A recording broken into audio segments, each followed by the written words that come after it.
বিশ্ববিদ্যালয় সমূহের মধ্যে যে সংসদের যে নির্বাচন হচ্ছে আপনারা দেখতে পাচ্ছেন, এটি নিয়ে গতকালকে যে ডাকসু নির্বাচন হয়েছে সেখানে শুধু খালি আপনারা ছাত্রদলের কথা কেন বলেন?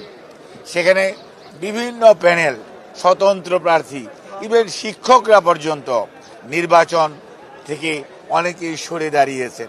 নিশ্চয়ই সেখানে কোনো না কোনো কারণ আছে। কাজেই আমার বক্তব্য থাকবে অত্যন্ত সুস্পষ্ট। দেশের মানুষ 2009-এ ভোট দিতে পারে নাই, 14-তে ভোটারবিহীন নির্বাচন হয়েছে, 18-তে দিনের ভোট রাটে হয়েছে, 24-এ আমি আর ডেমির নির্বাচন হয়েছে। কাজেই বাংলাদেশের মানুষ নির্বাচনী ব্যবস্থার প্রতি আস্থা রাখতে চায়।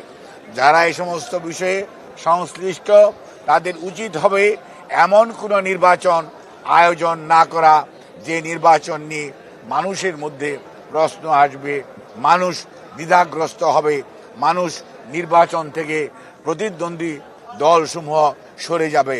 কাজেই কোনো বিভাজন আপনাকে আমাকে শক্তিশালী করবে না। মনে রাখতে হবে, ঐক্যবদ্ধভাবে তাহলেই স্বৈরাচার পালিয়েছে, স্বৈরাচার ফেরত আসার পথ সুগম হবে না।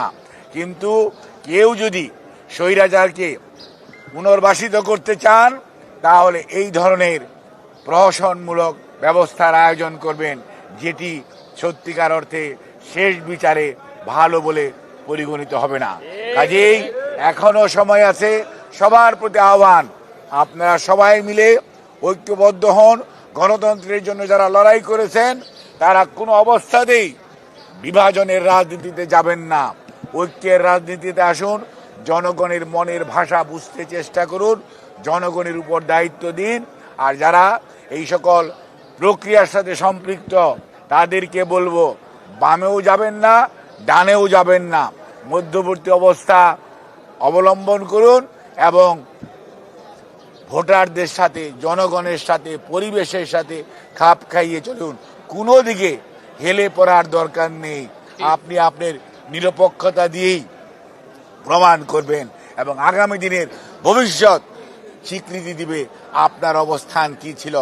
আমরা আর এই ধরনের কেউ নির্বাচন থেকে সরে দাঁড়াবে, সেই নির্বাচনের সাথে সম্পৃক্ত কর্মকর্তারা, শিক্ষকরা সরে দাঁড়াবে।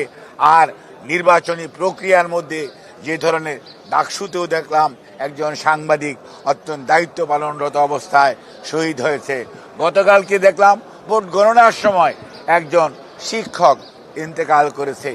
আমরা কোনো অবস্থাতেই এই ধরনের পরিস্থিতি যেটি অ্যাভয়েডেবল, অর্থাৎ আমার শারীরিক সুস্থতা কতটুকু আছে বা নাই, এগুলো কিন্তু সত্যিকার অর্থে অবশ্যই দেখার দরকার। এবং এই ব্যাপারেও আমি বলবো ভবিষ্যতেও খেয়াল রাখা দরকার, কারণ আমরা এই ধরনের মর্মান্তিক দৃশ্য আমরা চাই না। আপনাদের